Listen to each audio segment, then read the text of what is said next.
So RICO laws were designed to go after nefarious gangsters, and now the government's using them to go after real estate investors. Rightfully so, though. So today we're going to talk about how these people with over 70 real estate properties units racked up over 4,000 violations. And by the way, this property is worth $16 million. So this is going to be pretty interesting. Welcome to another edition of Freedom Fridays. I'm Kamari here with Jimmy. We're going to have some fun. And we also have our Bitcoin giveaway. Y'all know we do this every Friday. But how you doing today, Jim? Hey, listen, man, I'm here. I have no complaints. Shout out to everybody that's pulled up to join us live. We definitely appreciate you. Kamari didn't do it justice with this intro, man. Listen. I just want to tease it a little bit. Just a little bit. That's what she said. Yo, they throwing the RICO around like this is crazy, but this story is wild too. They were violating at a super wild. Yeah, death to all slumlords, by the way. I mean, it's pretty wild. But before we get into it, let's check in with the people. I see we got somebody saying, Don Johnson. Shout out to Don, man. Shout out to Don Johnson. Don is a legend, man. If y'all don't know, before we get into this, listen, Jimmy, myself, and a few other people are doing a major event to support the African American Museum in Philadelphia. And as soon as we put it out, Don Johnson supported. He brought 10 tickets. It's a cash mob, y'all. He brought 10 tickets to the African American Museum. Mm-hmm. Don, I hope you're able to come. But just off the rip, God damn it. Well, you get out of that, man. Listen, you sounded crazy. No. Listen, man, I need you to get in tune with the spirit. I'm a righteous black God, man. Ain't nobody talking about that. I respect that, but you got You don't. I respect that. Don, I do respect that. Messed it all up. Thank you, brother. Thank you. Don, you are appreciated, beloved. That's all I'm gonna say, man. I'm not wishing the kind of stuff what you to Kamari is, but what's good, though? Don will probably co-sign what you just said, though. Yeah, because you sounded nuts. He would the shenanigans too. But thank you, Don. Appreciate you, brother. Appreciate you. But this Saturday, February 28th, we are going to do another cash mob, as we always do, supporting Black institutions. Black history is being attacked, y'all. Black books are being banned. Our stories are being erased. And so we were asked to do an event to support the African American Museum in Philadelphia. They've got a wonderful exhibit from Ruth Carter. If you don't know that name, Ruth Carter is the costume designer from Sinners, Wakanda 1 and 2, and there's a few other. A lot of her portfolio. Malcolm X. Malcolm X. Who else? I think Jackie Robinson. Yes. What the hell else she did? She's done so many things. Do the Right Thing. Yeah. Sparkle, Love and Basketball. So there's going to be an exhibit there that we're going to support, and we're going to have a live conversation as well, talking about the future of Black philanthropy. So if you're around, pull up on us and check us out. Why is my dog going crazy? Hopefully y'all can't hear my dog. No, I didn't hear you, dog. But that's going to be a super dope event. 701 Arch Street is the address for the African American Museum. Yes, it is. I know that because I looked it up because I was pocket watching because I was trying to figure out about the land and the whole nine, but that's either here or there. You know what? It was funny. I was thinking the same thing because I know the story about how the Black Museum in DC was created, right? Basically, it happened through a lot of donations. And I was wondering how our museum got there. I should know that history. We should know that history. I don't know the history if I got there, but I know that the land was given to the museum to build that. It was the government owned. So in Philly or in DC? In Philly. Oh wow. Okay. So because I know now they're talking about moving. So to where though? I'm not sure. I'm not totally sure. I mean, I got some stuff for sale. They looking, shop that y'all out there looking. Holler at me. I got, but I digress. All right, listen, Don, I appreciate you, brother. Always good to support. Yes, you are, man. Because Don always supports. He supports our always the camp. Came through heavy. Appreciate it. What else, Cedric? Super appreciative of you, Don. Listen, man, that's what it takes, though. It takes a full village to actually make stuff get done, man. So yes, it does. We're gonna put that work in, and we appreciate Don. Don is part of the squad. Yes, it is. Now, Jimmy, I know you've been out in these streets talking about real estate, teaching class. What you got going on, man? I'm exhausted right now, man. By the way, shout out to my brother Kamari too, man. I'm gonna tell you why. So me and Kamari are essentially volunteering at this point. We're teaching a high school class over the next total of 6 weeks, the next 5 weeks. Shout out to our brother Karan for Shout out to Karan. Giving us the opportunity. But we are teaching a group of kids in an alternative high school, and it's actually pretty funny. By the way, Kamari, I got some clips from that. So why do I get a shout out for that? What did I do? Because you put in work. No, it's no slander. You put in work. You show up for the babies. You know what I'm saying? Oh man, I'm always here for the babies, man. Always. So that's dope too. So we're doing that right in North Philly. I was gonna say name of the school is what? Yes, we can. Yes, Philly. Yes, Philly. Yes, Philly. I was about to say yes, we can. Here I got sound like I'm preaching. Yes, Philly. Shout out to Yes, Philly. And also shout out to you too, Jim, because you took time off work. I mean, I'm self-employed, but you took time off work. Hey, listen, man. I do what I have to, man. I'm all about the people, man. I'm gonna take care of the people. When worst come to worst, my people come first. Okay, Prodigy. Listen, I think though, just real quick before we get into this, real quick. I always people be like, Kamari, why do you all always do this? I feel like everybody should be doing this. Right. I mean, you could have a business and get back to your people. You could have a job and get back to your people. I don't think, listen, it is a sacrifice. Don't get me wrong, because Jim said he's tired. I know I'm tired too, plus it's tax season, right? Yo, because I had that, plus I had the event last night for the Urban League joint. So yeah, that was super dope too. I sat on a panel last night and talked about real estate within the city of Philadelphia. It was me, Liz was there too, right? Liz was moderating. There was A-Lee was there, who was on the panel. Erica, who's the president of PNBR, and also the chairman of the Land Bank is a sister. She was on the panel too. So yeah, so it was some heavy hitters up there. And I'm laughing because and shout out to A-Lee too, because A-Lee was just on HGTV. So for those that like HGTV, go check out A-Lee's episode. It just dropped. Shout out to A-Lee. He was on House Hunters and whatnot. So but he was on the panel. But we had fun, man. It was very informative, and then there was another panel about education in the city. So okay. And outside of that, though, what's really been like keeping me up is I was working on a project for school, and when I tell you, dog, I put in to the point where shout out to everybody in the village. I know I told y'all content every day, and I dropped the ball, missed a day. Y'all have no idea though. Like when I tell you this joint took a toll on me, beloved. Yeah, it took a toll on me, but so I got it done. Can you share what you did in the village? All right, let me see it. I'll share a little bit of it right now. To show you what it looks like. Pause. Why do you need to say pause for that? Why are you looking for that? What else, Cedric? Happy Friday. Welcome to Mills in the building. What up, though? And Don Johnson with the Super Black Facts. Largest donations to the DC Museum was Robert F. Johnson and Oprah. 20 millies a piece. Thank you for that, Don. That's what's up. I'm like, yo, if I drop 20 million, y'all gonna have to put like I'm gonna have to have something specific about me in the museum that's gonna outlive me. I'm pretty sure. I haven't been. Have you been? Yes, I've been. It's super dope. Now I need to go back because when I went, I wasn't able to get to the basement or the lower levels because it was super dope. But I hear the basement super level is super dope too. It is not something that you should do in one sitting, in my opinion. Yeah, everybody. So when I go back, I think I'm going to stay a weekend in DC, or at least 2 days in DC, and just go through it and just take my time because our history is amazing. Black history is amazing. So I'll be honest with you, I haven't been. I just haven't had time to. But all right, summer field trip. Let's get it. There we go. All right, Don Johnson said they both did. Robert Smith has an exhibit there, and so does Oprah. Okay, let's get it. Don just went last week.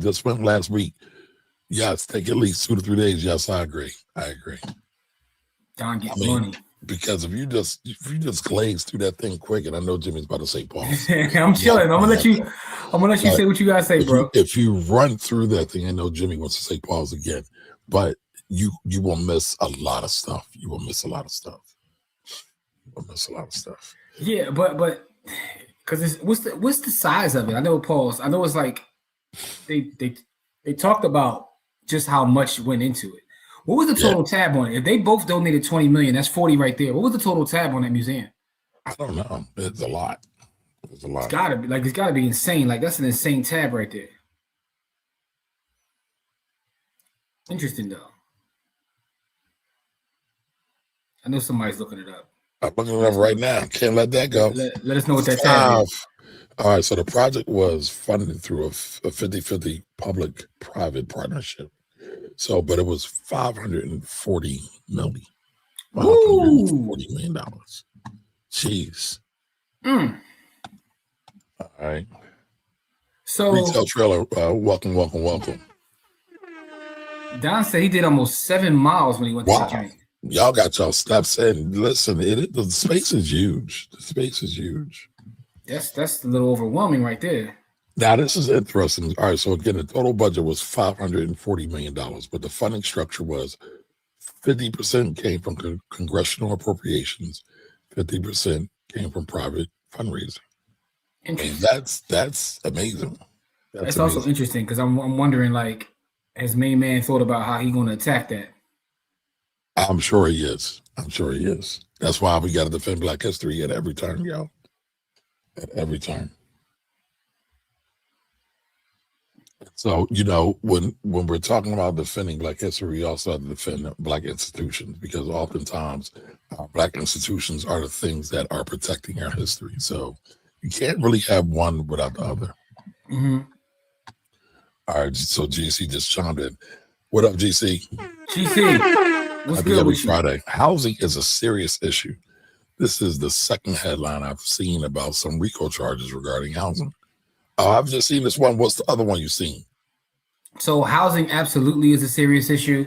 Housing is a human right. And I know that sounds crazy from someone who's in the real estate business, right?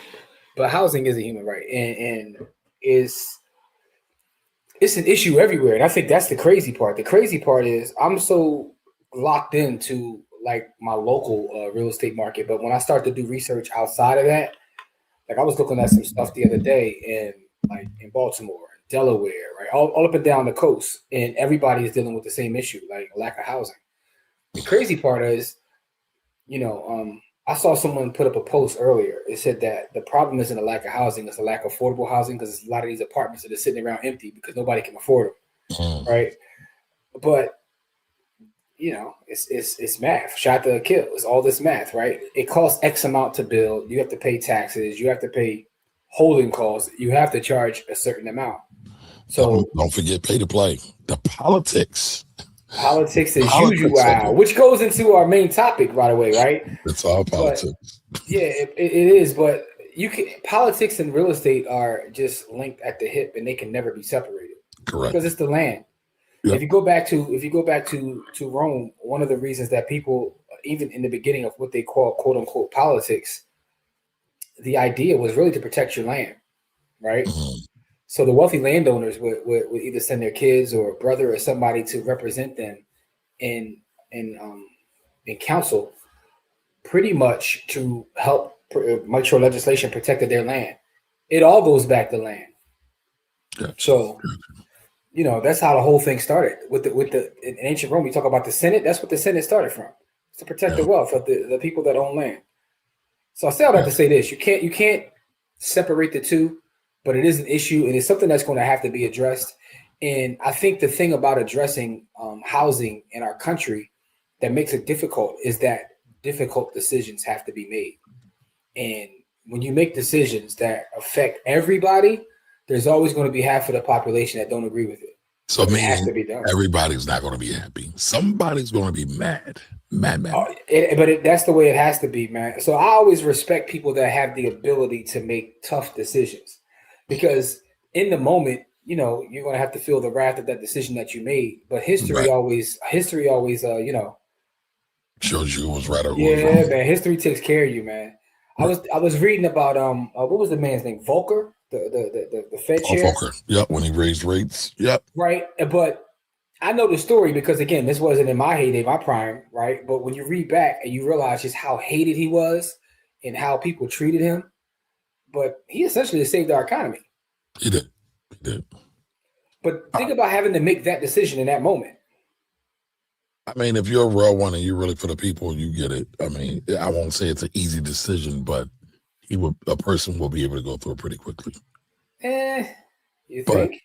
sometimes, yeah. All right, so Don Johnson says they actually have the casket for Emmett Till was buried in. Wow, they have that at the museum in DC. I don't know if that was there when I went. But real quick, thank you, Cedric. Thank you for the $20 something super funny, chat. Kumar, Thank you, about what you just said. Something funny about what you just said, right? So when it first was announced that it was a museum, or whatever, I was trying to get tickets, and someone had tickets they were going to give me, but then other people were like, "Wait a while, they're still adding stuff, right?" So like a doofus, I waited, and then I waited, and I still haven't been. So there's that. Well, it ain't too late. Listen, man. No, it's never too late, but it's just that I got an you keep putting stuff off. I got an idea. So me and Jimmy we be battling about who got the best music, right? That's like a daily thing for us amongst our pause battles. But we could go to DC, got your show, do dinner, do the museum, and make a whole thing out of it. With our ladies, though, right? Because that sounded a little, Of course, with our wives. I just want to put that. I just want to put that on the record. Listen, man, some things don't need to be said. They already. All right. So listen though. It ain't that really. It's just like some of the people you champion, right, are dope people, but you be like, Everybody got champions, though. No, by the way, listen. Shout out to Eric Robertson, new book, just on the Tamron Hall show. Shout out to him. I saw him on there. I didn't know he had a new book though, because the GOAT. I saw he had a new song, and I thought maybe he was on there because he had a new song. So he has a new book out. Both. Is the book about his life? Both. I haven't gotten it yet. I'm sure it is though. What kind of fan are you? Let's see if PJ Morton gets a mention. Here you go. PJ Morton's book was dope, but even beyond that. And he mentioned Eric Roberson in there twice. This is inside baseball, y'all. I know y'all don't care about this. Yeah, y'all don't care about PJ Morton or Eric Roberson. By the way, PJ Morton just dropped the interview with Teddy Riley, but I digress. Okay, that should be dope. Hear that with me. All right, well, let's roll the tape, y'all. Let's get into why we came here.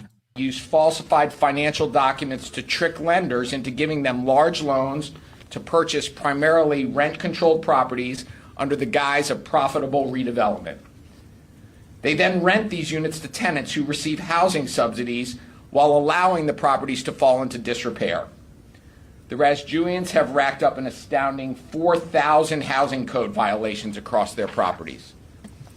As a result, hundreds of the district's most vulnerable residents, the vast majority of whom live east of the river, are forced to endure horrific living conditions, including rodent and insect infestation, gas leaks, dangerous electrical hazards, mountains of trash, mold, and flooding. Families have been displaced, forced to move out of condemned buildings that, as a result of the Razjulian slumlord empire, were too dangerous to live in. Investigators in my office report that the conditions at these properties are amongst the worst they have ever seen in the District of Columbia. Damn. That's crazy. Now I got another clip I want to play in a minute, but like, how do you get 4,000 violations? There's so many things wrong with that, right? So the Razjulians are scum of the earth, right? And I'm not trying to absolve them from any sort of repercussions that are coming their way, but the fact that you're able to get the 4,000 is problematic. Two, if these are subsidized, what entity is giving the subsidy out, and are they not doing inspections, right? So I have subsidized housing that I provide for. It's like Section 8. Section 8 is notorious, right? Yeah, but they come out once a year and they make sure, if I got a piece of cement chip on the corner of my step, they make me fix it. So how are they able to run this play for this long and get 4,000 violations? Somebody else dropped the ball. I don't know if that person or they will be held accountable, but somebody else dropped the ball within this story. Or pay to play. Is that what you're saying? Is that what you're saying? I'm if I was a betting man, that's what I would bet. Somebody else was in on it.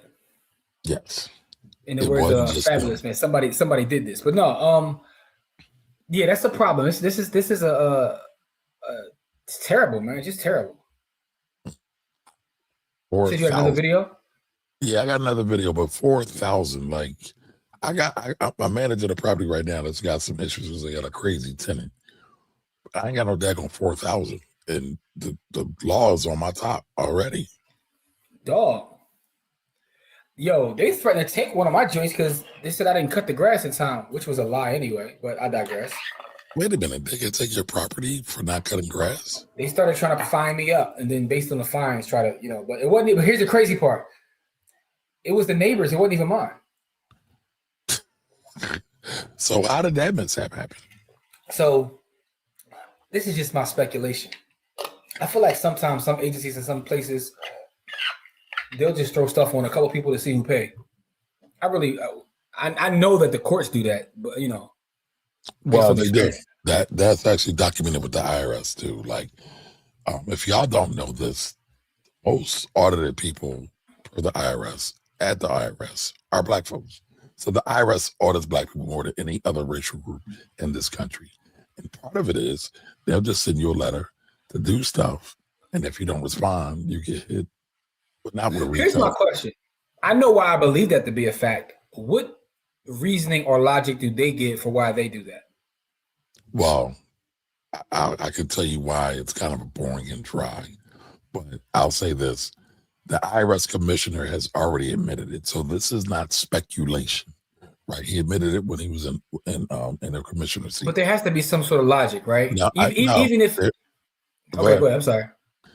So there is logic, right? And there is rationale. And so the majority of these things happen in the South. Your Louisianas, your Georgias, your Alabamas, and a lot of poor areas, a lot of Black areas. And it happens because a lot of times people will go after EIC, earned income credit, and sometimes it's fraudulent, air quotes. And so a lot of times you have these EIC pools of farms. You get a lot of tax preparers, not tax professionals, but tax preparers who encourage people to do some nefarious things when it comes to filing their taxes and buying children to put on their taxes. Right, Jimmy doesn't like it when I say it's child trafficking, but yeah, because that's a bit much, dog. Listen, I mean, money's exchanged. You're conjuring up thoughts of like Epstein Island, dog. Like child trafficking is a whole other level. But wait a minute, I don't know. Has anybody watched or read these Epstein files? I won't read them, but I've seen a lot of people saying it's a lot of craziness. Yeah, but here's the problem, right? And this is a problem of not just this, or it's a problem with anything else, right? Is that we live in a world now in 2026 where we have artificial intelligence and all these things. So I've seen things that it's like, wow, right? And then you read through and realize that somebody made it up. It's not part of the original file, right? So this is stuff they just got added, kind of like with the Jay-Z and Jay-Z and Pusha T thing. So it's context to that too. Like when you read about them in the files and you read what's actually in there, it's like, first of all, it sounds crazy because it sounds like Pusha was supplying them with he was living his raps. That's what the Pusha part sound like, he was living his raps. But I digress because I don't know nothing about any of their business. But the point is though, I've seen things that actually aren't in the file. They were created by someone online, and people love to spread gossip. So it's almost like we live in a world, and that's not to think about the fact. Is all this happening on purpose, right? Because we're going to get to a place in the world where no one can discern the truth from reality. That's where we're headed. We're already there. Even headed, we're there. No, but I'm talking about it's going to get even worse, where people that actually want to discern. Right now, people that don't want to discern the truth can't discern the truth. But you still have people who are seeking facts and seeking information. But we're going to get to a point where even that's gone. I think we're there, but I get your point. Your point. Yep, I get your point. Okay. All right, so I'm going to pull up. Oops. Hold on 1 second, please. I'm going to pull up this other clip. It's about 2.5 minutes long, but it shows just how crazy this whole thing is. There we go. There we go. So this is from ABC7 out of DC, just like the other clip I showed you. But this clip, again, like I said, is a bit more graphic. So if you have a queasy stomach, you might not want to watch it. They show the properties on this one. They are showing the properties. Let's see how bad these properties are, y'all.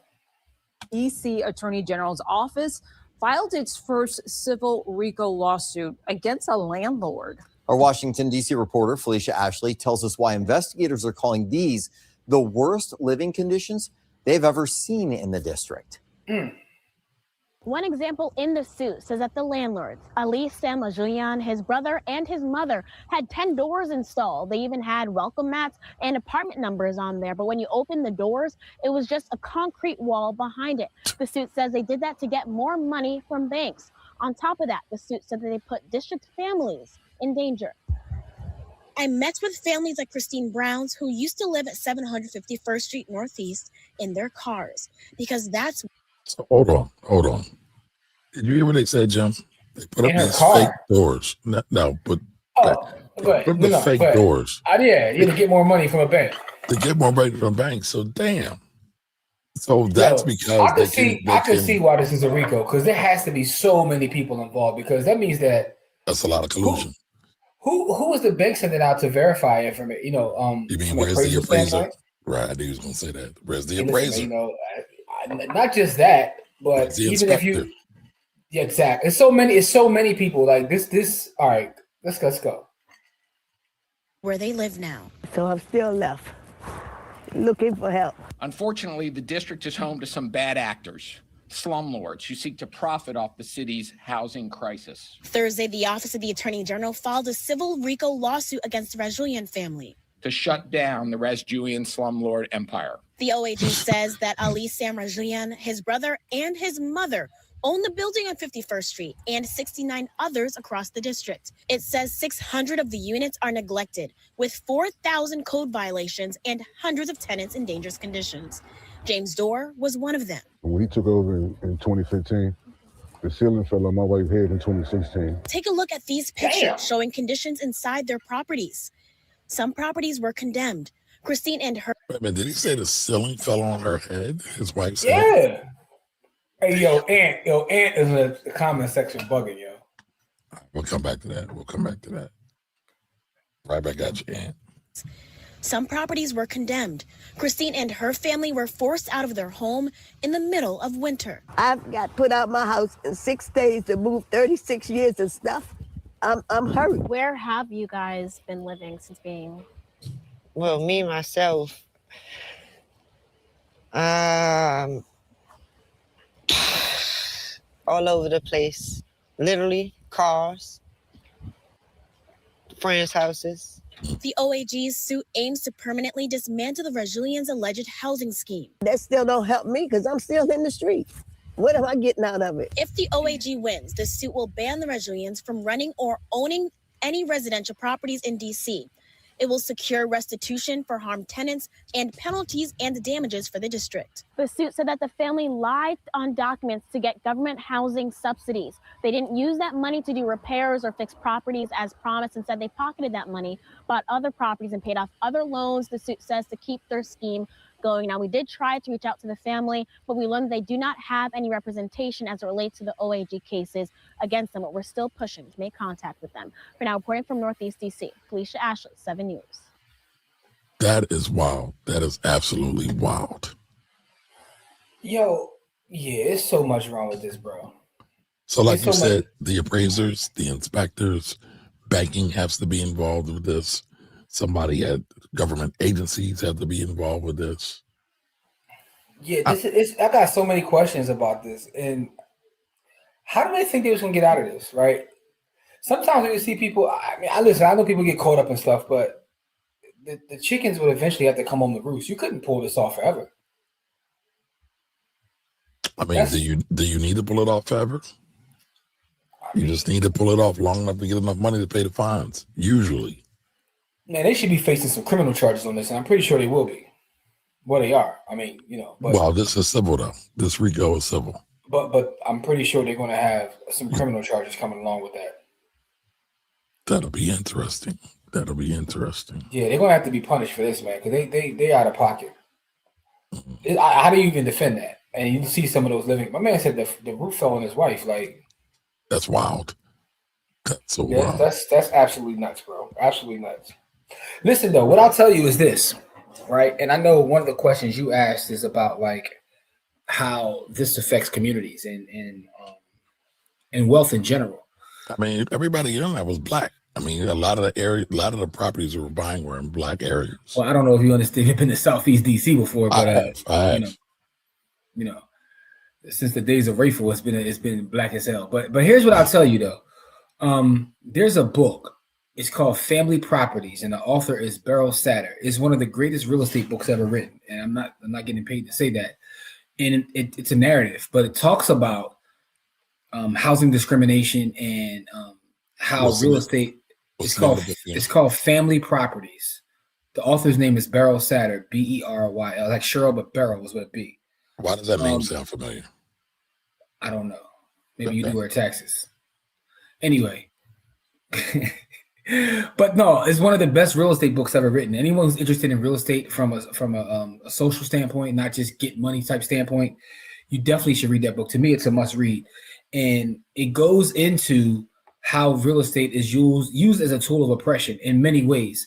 When people talk about the idea of redlining, I think the first thing about redlining to me, which is interesting, I just took a class 2 weeks ago on fair housing.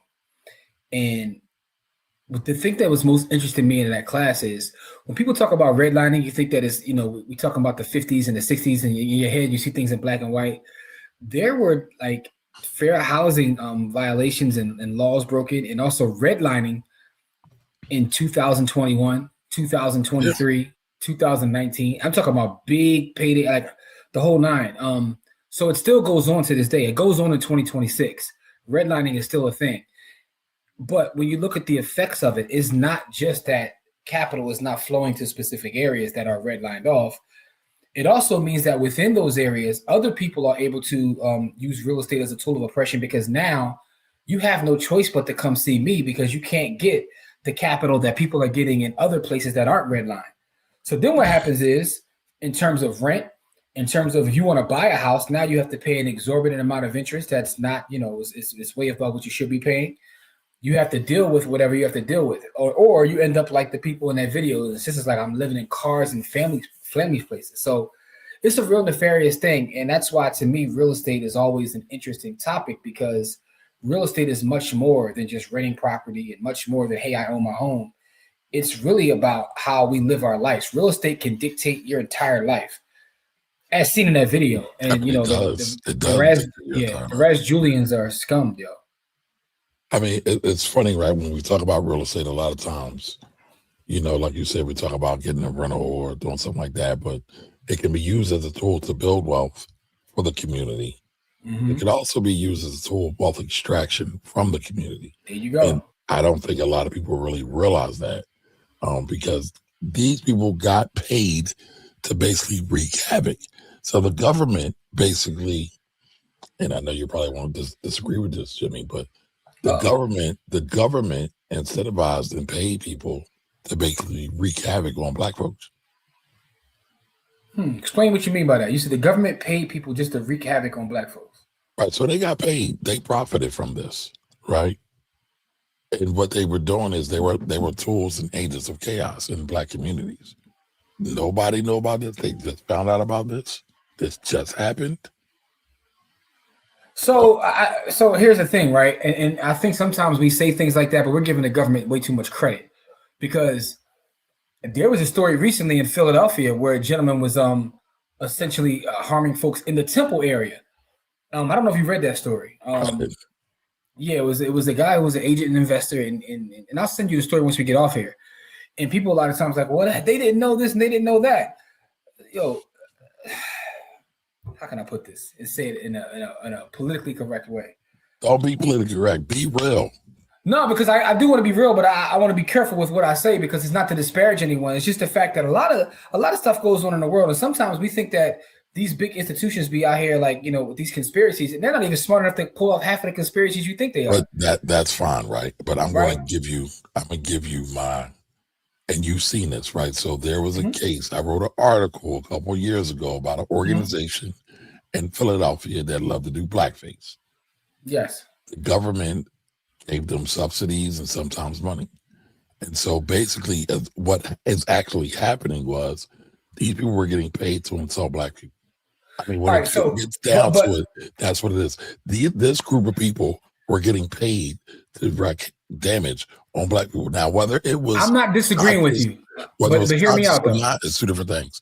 No, I got what you were going to say, but go ahead. If we pull back the layers on government funding at a federal, state, and local level, you're going to find all kinds of things. And I guess the point I'm making is, and it's not an excuse at all, it's just that a lot of times people are just cutting checks. We just saw recently a big nonprofit organization, which was very popular in our city, was getting all kinds of government money and it wasn't going where it was supposed to go. Yep, But the that fact happens is, a lot, especially it happens all the time because it's really about checks and balances. I mean, taking a step even further than that, how many people actually hold their elected officials accountable? Well, most people don't know what their elected officials are supposed to do. But most people don't know who the elected officials are or what they're supposed to do. All right. One of the questions I asked last night was how many people even know who their council person was? Some did. A lot of people didn't. They didn't even know who their actual council person was, let alone their state senator, let alone, some people don't know who the lieutenant governor or even the governor is for that matter. Right. So, I mean, accountability is a thing. I guess the point that I was making, though, going back to that, people are getting paid, but I don't know if they're getting paid direct habit or no one's just paying attention to where the money is going.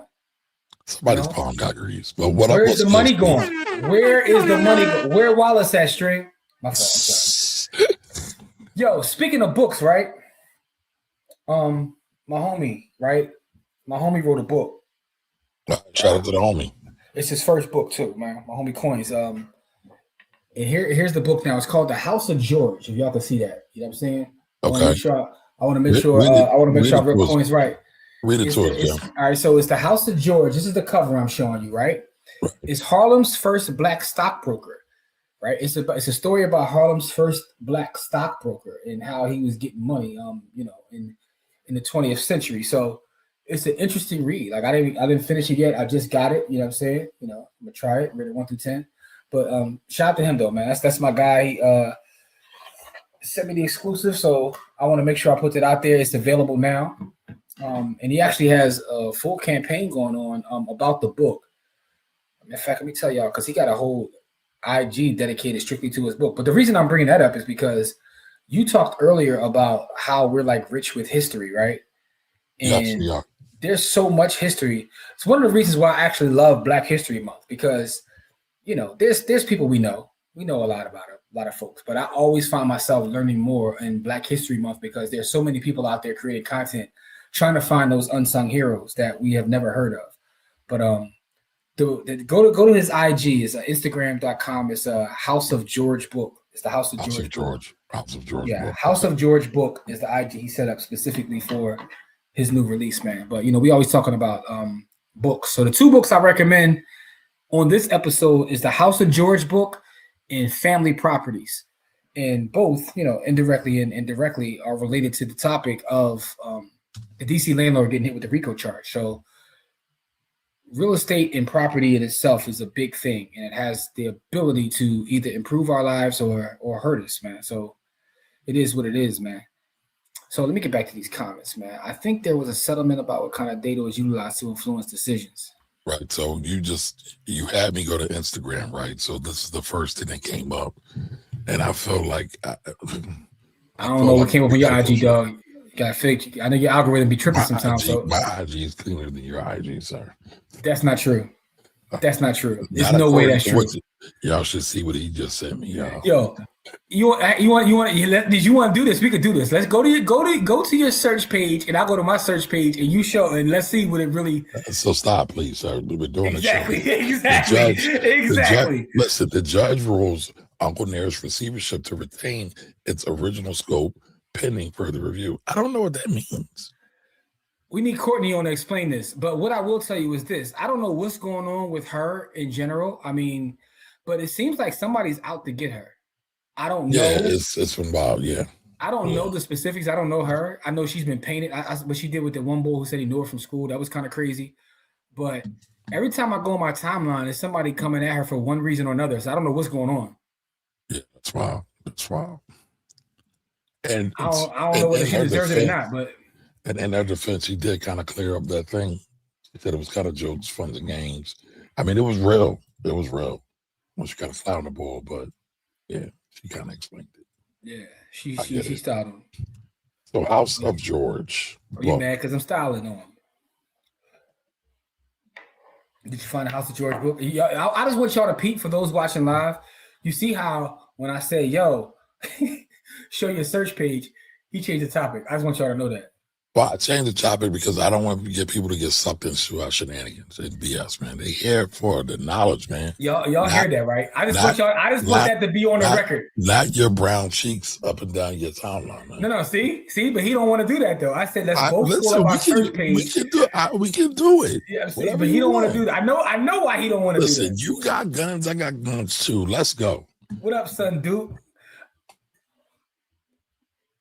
So hold on. So House of George. Oh, this is dope. Well, you only got 3 posts up, but all right. He just started the page specifically for the book. So Steve says, Jim, Cash App has moved into my favorite Bitcoin app. Cash App, listen, I keep telling people that Square is a Bitcoin company disguised as something else. They made a lot of changes. They actually lowered their fees. If you set a DCA up, you pay spot. So that's House of George, the great rise and crash of Harlem's first black stockbroker. All right, that's super dope, super dope. Actually, this is going to help me out. Yeah, man.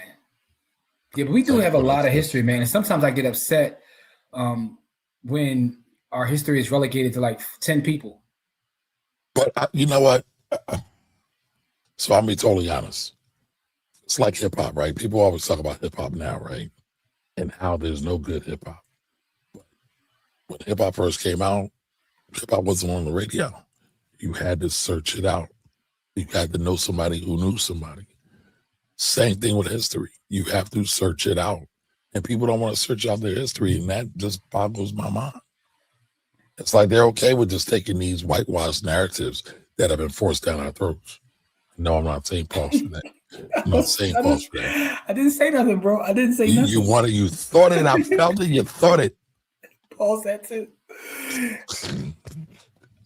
I can't with you, man. I'm sorry. Were you done with that? No. I was just telling him that. Yeah. So I saw all the moves that Cash App is making. I applaud. Jack. Some people actually think Jack is Satoshi, but that's either here or there. But the fact of the matter is, they have made changes. They were saying Jack is listening to Jay. Jay's running the show over there. Yeah. Jack's ego is not fragile enough to get upset by that. Everybody's getting money, right? Listen, man, I mean, since we brought up Bitcoin, right? So every time it bumps down, I buy a little bit more. I buy a couple here, a couple dollars here. There. Is that what we should be doing, Jim?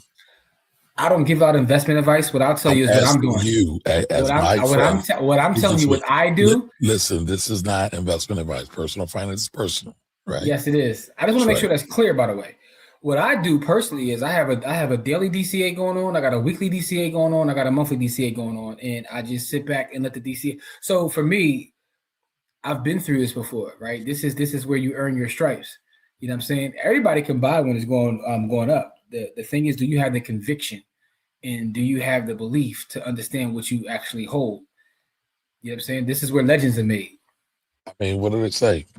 When there's blood on the street, it's time to buy, right? Listen, this thing can go down to 10,000 a day, and you're going to see me online still dropping memes and talking crazy because... So I watched, what's the dude who was always screaming? Some Pena, white boy who's like real flagrant. He said, if we all found out who created Bitcoin, it would go to zero. So let's say that was true. Would you still buy it for let's say $1? I don't think that ever can go to zero. Because first of all, I have a buy order in right now on one of my accounts that if it drops that low, I'm going to buy everything available. So it can never go. Yes, you're going to keep buying. Yeah, because here's the fact of the matter, right? The thing about who Satoshi is just a narrative that's like kind of funny at this point, because pull back the layers of the technology, it kind of doesn't matter who it is. It doesn't matter whether it's the NSA, it doesn't matter whether it's Kamari Ellis, Jack Dorsey, Hey, don't try to get me lined up. Henry Louis Gates. It doesn't matter, right? Decentralization is decentralization. It doesn't matter. Okay. All right, so I know we got a couple more comments we need to get to. All right, downstairs, it's pre-1970s. All right, so for all of y'all who are just joining, this is the Black Wolf Rebels Freedom Friday show. Don Johnson is describing the African American Museum in DC. So he's saying downstairs is pre-1970s, upstairs is sports, military, music, and current day. Okay, I don't think I knew that. So thank you for that now. That's interesting. So they got it in different sections. Hey, Miss Cookie. Happy Friday to you. I mean, it's so much stuff. Dr. Chaz is in the building. Welcome, welcome, welcome. Don, where is the West Coast Productions exhibit? All right, Steve says it's easier to audit less complicated tax situations.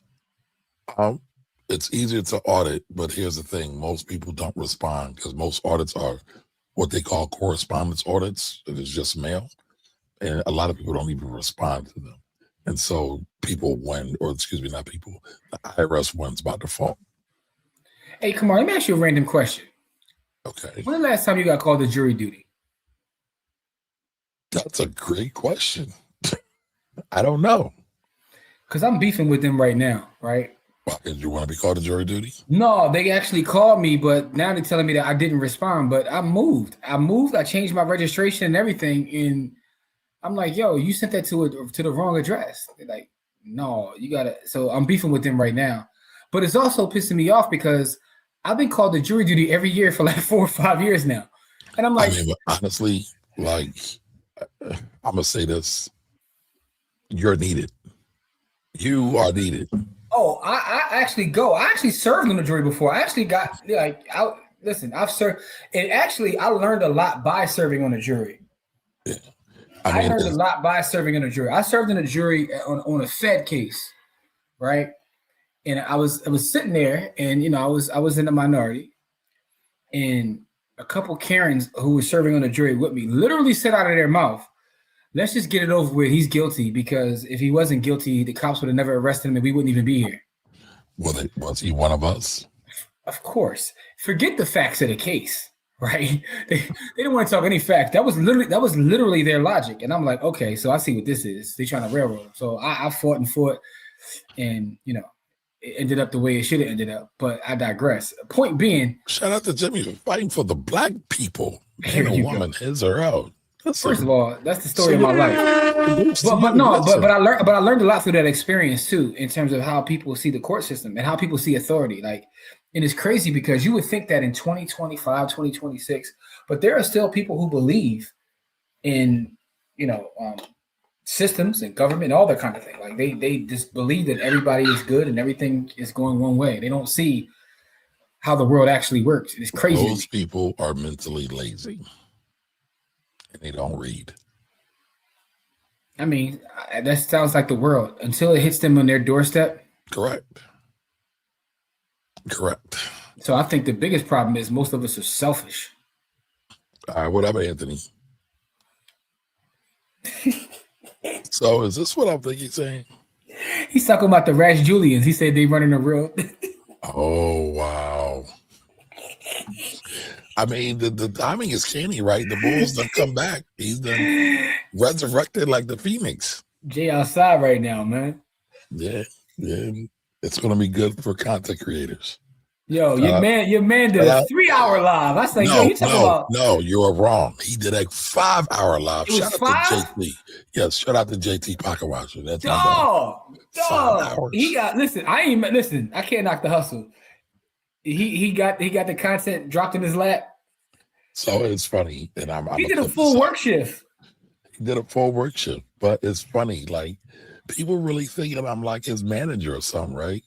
Because somebody said, Kamari, they called me.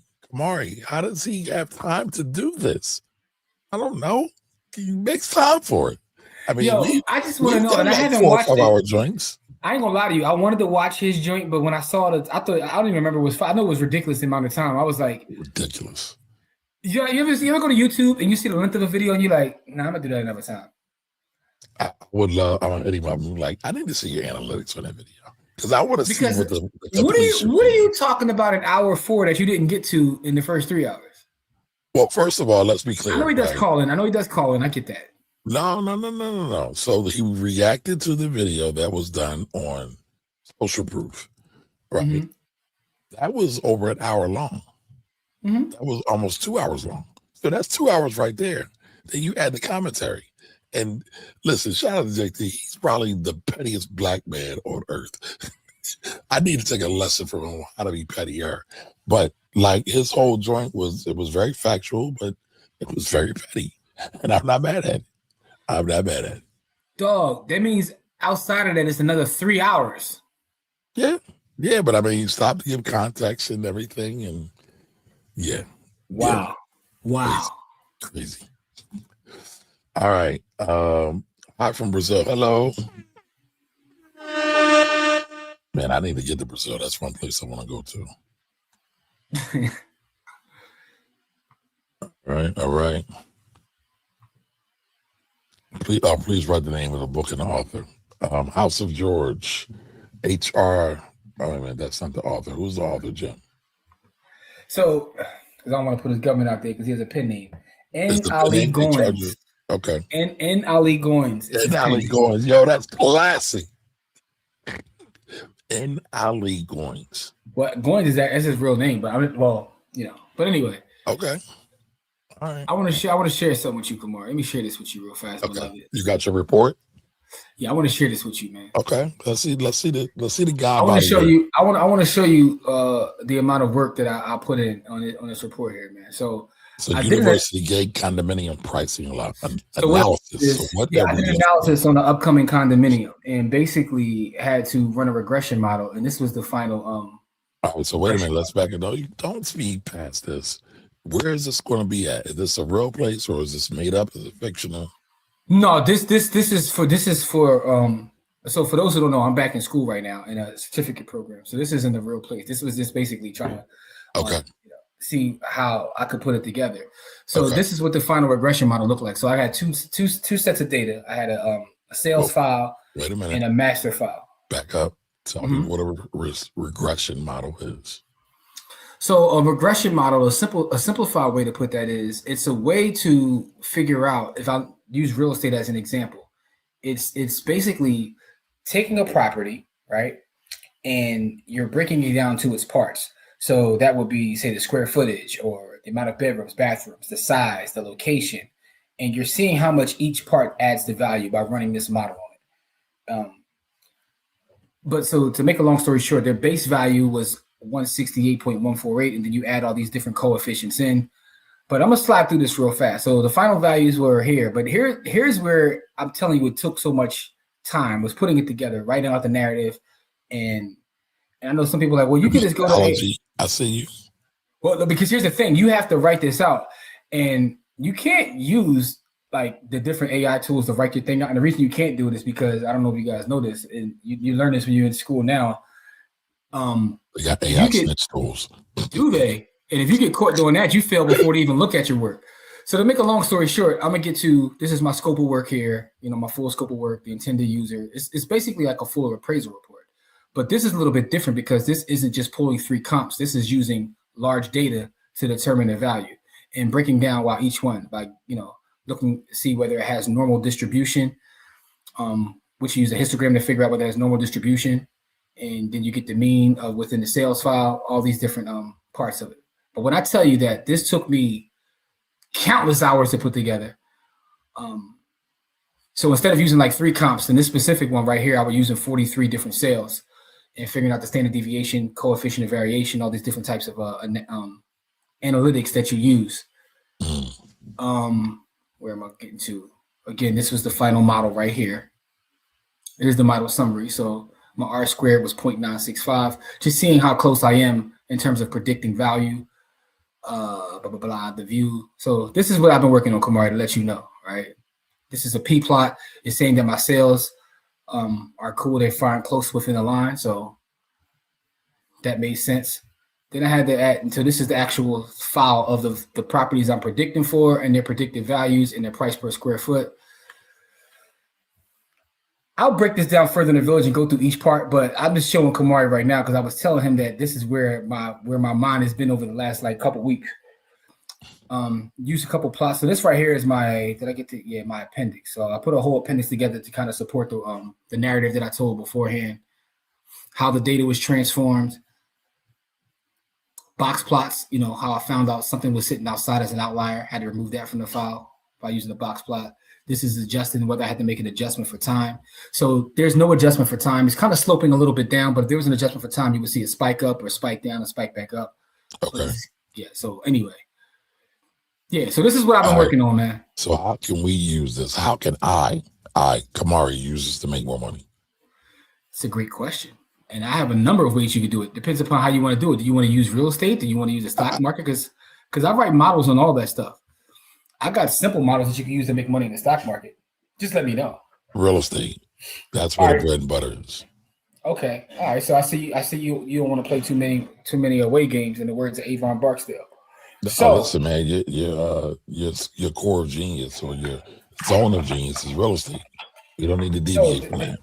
So there's a number of ways you could do that, right? Depends upon how far you want to go. Do you want to be on the investor side because you can use these analysis? What's the easiest and most aggressive way to make a whole lot of fucking money, man? Talk to me about that. Talk to me about that. Well, those are two different things. I get stinking rich.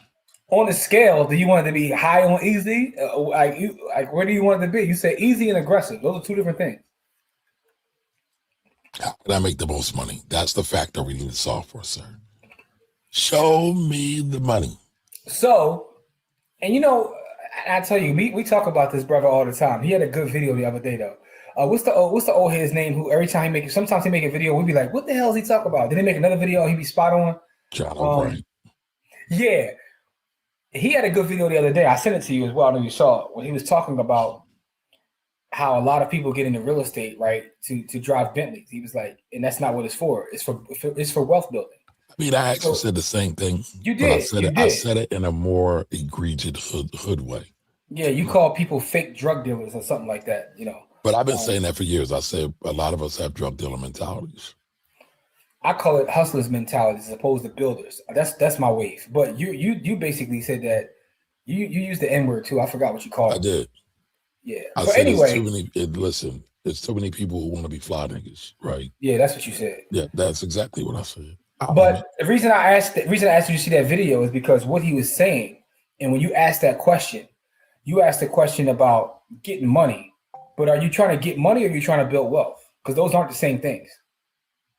I want to do both because a lot of times you need money to get wealth, man. Stop dancing around it. I'm not dancing around it. But no, I think this is a great conversation because here's why I say that. I mean, do I need to pay off some people in government and be like the Raj Julians? Did I say it right? Listen, man, I don't know nothing what he's talking about. Leave me out of that part of this conversation. I know nothing about none of that. All I'm saying is this. If you want to build wealth, it doesn't take a lot to build wealth. But if you're trying to get money, that's a whole different conversation. Do you need cash flow or are you just trying to build something over time? I need both. Both. B-O-U. You've been eating long enough now. Stop being greedy. So the first thing I'll tell you is... I'm not. I'm broke, baby. You are. The first thing I'll tell you is figure out a way to serve people, and that's going to get you the cash flow. Take that cash flow and stick it in some buildings, man. Okay, what kind of building? Do we need a single family, multifamily, commercial building? What kind? It's interesting that you say that because I actually recorded a video for The Village talking just about that. I personally am a fan of SFR, single family residential. I know that most people online are the multis and the apartments, and I get that, but I have a reason why SFR is my bread and butter. And shout out to it's a brother that makes content on Instagram. I think his name is he's in his garage, Garage Talk. You know what I'm talking about, Kamari?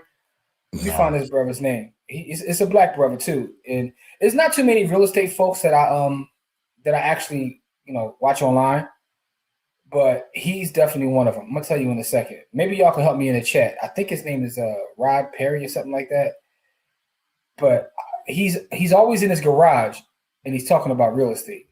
Oh, I do think I know what you're talking about. That's it. I think you Rod Perry Garage Talk. Rod Perry 7-Eleven Garage Talk. He made a video that actually made me think about it. And I've said this in The Village on a number of videos, but he actually said he prefers single family residential as well, which is interesting because most people I talk to tell me that I'm nuts. And he made the point that I've been saying for years, and I'm glad somebody else said it. When people tell you that they rather a multifamily property, they tell you because I got one roof, one this, and if one tenant don't pay, I got the rest, and blah, blah, blah.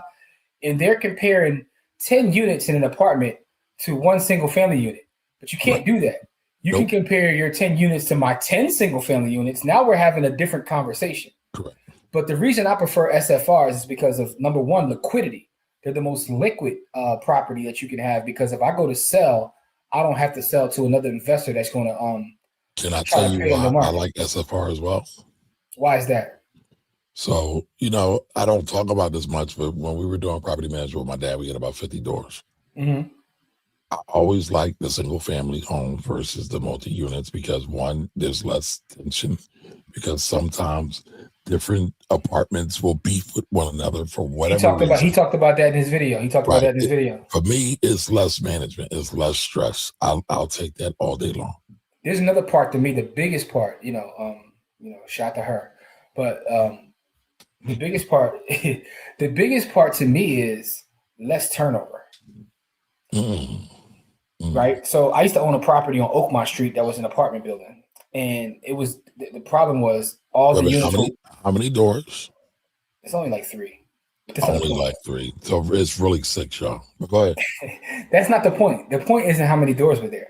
The point is every unit in that building was a 1-bedroom unit. Right? So and I hated it. You don't have nowhere for them to go if their family grows or something changes. Exactly. So I felt like every time a lease was up, I was doing a turnover. It was turnover after turnover after turnover after turnover. And it's like turnovers are where you actually lose a lot of your cash flow. A lot of the money you stack is in a turnover. And when you have a 1-bedroom, think about this. Who is renting a 1-bedroom unit for the most part? Somebody that's a college student, someone that's young or someone that's old, right? Somebody that's beginning in life or ending Most life. people don't raise their family in a 1-bedroom. Right. On the flip side, with SFRs, I got tenants to this. I got one tenant been there damn near 30 piece. So there's that, and they treat the home like it's their home. Wait a minute, you got a piece in your portfolio that you've had for 30 years. Hey man, you really haven't getting money since '88, huh? We got to change the topic real quick. Yo, I got some work on the street right now. You want to see what I got on the street? Let me show you. I'll share it with you, man. You know, it's a day of transparency. I got some work right now I can show y'all. Okay. All right. While you're looking at that, I'll get to these comments. All right. I got this property. This right here is some stuff I got on the market right now. I got you trying to be funny. What you mean? Nothing. I'm just showing you what I got in the market. I got that. Okay. I got one right here for $1,350. That's my house. I got this joint right here for $449. You know what I'm saying? I got this 5-bedroom joint right here. I got one right here, $850, little 1-bedroom. I got a couple pieces of land right here. One for $69, one for $29. I got this joint right here, $1,500. I got this joint, $1,395. So I got a couple things out there, man. If anybody looking for some work, I got some work out there on the street, man. Holla at me. So the reason why I said Jimmy's trying to be funny, because Jimmy knows I want one of those pieces he just put out there. Buy it. I'm working on it. Stop showing it. I know that ain't how the game works. You think it's one way, but it's the other way. That's the game. That's the game. Oh, man. Whoa! Come on, no, my stuff. Hey, Steve, you see how he was quick to back down. It's squeaky clean. Come on, Yeah, right. All right, speaking of Wallace Bread, Jose, yo, I don't get that one. Jose, what Jose we looking for? Jose, yeah. Jose Sanchez. I got to check in on Jose. I talked to him a little while ago. He said he was working like crazy, but I got to check in on him again, man, because he has some health issues, I believe, too. At one point he did, yeah. He said he was getting better though. Okay. Steve said you got BBLs all up and down your timeline, Kamar. I think you know that. William Monroe Trotter is who I've been researching the last couple days. Okay. Are you familiar? No, I'm not. Right, let's see. William Monroe Trotter. Now, hold on, Jim. Real quick before you do that, I want you to do something else. So I heard a story about a guy you always talk about, and this is the brother in Harlem, and I can't remember his name, but I heard the story. Peyton? Yes. Yeah. And so you didn't tell the story, and I'm mad at you that you didn't tell the story. But the story goes, one of his friends was in a building, and the white guy kicked all the black people out of the building. So the black guy approached Peyton and said, I want you to buy this unit or do something with this unit, and then buy the unit and then kick all the white people out of the unit. Just because of what he did to the black folks. And he did it. I made a video about Philip Payton like 10 years ago. You told that story? I did. Yeah, I did. I told his whole story, but it was like 10 years ago, bro. This is 2015, 16. All right, you need to update that then. You need to update that. You know, it's funny because I know you've been through this too, right? When you see somebody does something and like, yeah, it catches traction, you be like, I made that video like 10 years ago. It happened. Yeah, it does. Listen, but no. Me and Jimmy, so listen, shout out to Dante Kyle, right? He's on the wave right now and he's doing his thing. And I love what the brother's doing. But me and Jimmy, like, didn't we just had this conversation? But, maybe he said it better. No, maybe, listen, the brother's super talented. So no, he's super talented. He's better than you. But it's funny though, because that happens often. It's like, yo, I showed you a video a couple of days ago. Like, I got footage of me having these same Black wealth conversations from 2001. Yeah. All right. Yeah, the slander is going on. Whoa. Listen, I don't even like it natural, man. I ain't go with the BBWs. Oh, you mean BBL? You do like BBWs. You said you just, are you, or maybe you don't. I don't I'm sorry. I meant to say BBLs. I'm cool with the BB. I'm cool. I'm like Drake. I'm cool with the BBWs. I saw other black folks who were trying to acquire them. But yeah, I saw that too. Yeah, it was like a room full of them said they wanted to keep it alive and vibrant and everything. I saw that. So I'm not going to repeat that. Oh yeah, peace. Don't forget Aquama Day. Yes, it starts. No commercial, yes. Yep, the 14th to the 20th.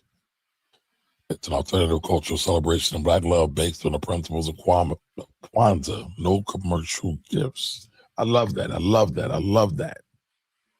Okay.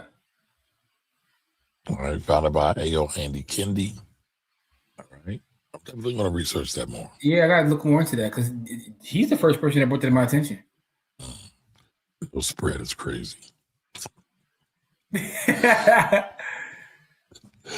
Jack, he's talking about cash. By the way, he's talking about Cash App for those who he's talking about. Cash App in regards to DCA and to Bitcoin. All right, Jack did the EYL conference and showed up on the Zoom with his bed on the floor. LOL. Definition of humble. Yo, cats be getting to a certain point in life and they just don't care about the things that everybody else care about. Well, y'all pick some Corey. I saw Corey's post. I was going to comment on it, but I had jokes, so I just left it alone.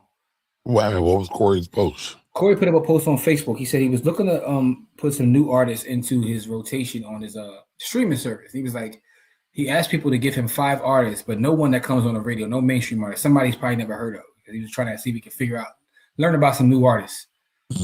That's actually a great question. That's the crazy part. Like, I guess because I'm in my little like sphere, I don't know who people know, who they don't know. Yeah. All right, it's open social. It's open source. Talk about Bitcoin. I don't think it matters. By the way, that's why I'm at Rich. Shout out to Rich. What's good, Rich? Happy Friday to you, brother. Speaking of hip hop, I just found out that Gene Simmons copied Patti LaBelle's old group to form Kiss. Really? Talk about being. I never heard that one. Fraudulent. Yeah, I didn't know that. Shout out to Patti. He copied LaBelle. Wow. All right, Long. I'm not sure what he's referencing. He referencing Don. Probably slander me. No, probably you and your search page. All right, did Nate get his wing for his contributions to the community? Y'all with this Nate love. Oh my God. I got called to jury duty 2 years ago, but I was in the hospital at the time, so I could not serve. All right. We need more thorough hater like JT. So first of all, JT is not a hater though, but he is thorough. Well, hold on. See, I guess it depends upon how you consider hate, because some people say hate's not a bad thing. I mean, But I don't think it's hate. It's analysis. Listen, what he's doing is what every investor's supposed to do when they evaluate a deal. And I mean, a lot of people talked about this. I talked about this. Courtney talked about this, about many of the issues with trust. Now, there was one thing that I was hoping that David Shands would pick up on. I don't know if JT got onto it. But old man said he got paid $300,000 a year. I want to say it was a year. And so I'm like, nobody ever looked at what a manager's pay, a asset manager's pay is. It's usually 1%. Now there's others, right? You know, when you got hedge fund, it's 2 and 20 with 1%. And so, all right, to justify a $300,000 pay, you need approximately $30 million in assets. They had half that. So I was just wondering, how did they even justify that pay? I haven't seen anybody talk about that, but I digress.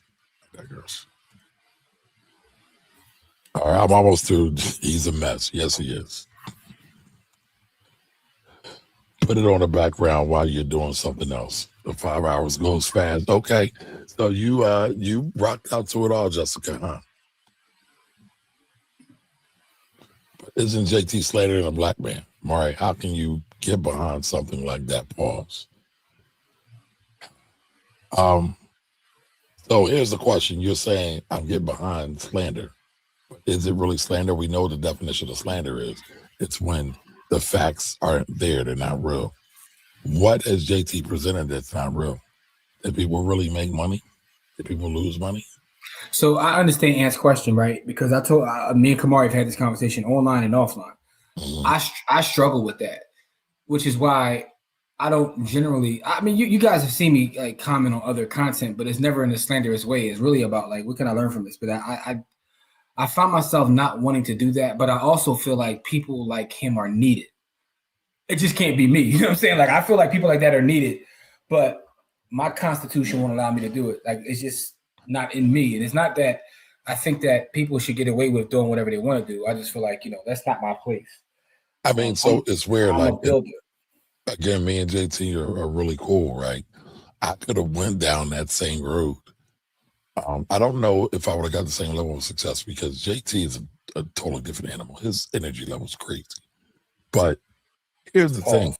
I'm not saying pause for that. Listen to the content, man, the context. But here's the thing. There are a lot of people that get scammed. A lot of black people that get scammed. Who protects them? So when we want to call it slander, right? What about, I mean, there were several reports, right? Talk about Tony the Closer. I'm not going to sit here and say Tony the Closer is totally, what's the word I'm looking for, Jim? He's not totally doing this for the goodwill of the people. I do believe he's doing this to build brand as well. However, some of those things were real. But that's my thing. The way I get your point, but for me, I won't even say that about him either. Like, about Tony? Yeah, like for me, I just leave it all alone. Like I leave it all alone because I mean, like I said, I didn't go that route because that energy is very dark. It gets really dark because at some points I've done videos and reviews of the so-called CPAs and promoting these illegal things. Then people just want you to it's like cats fighting.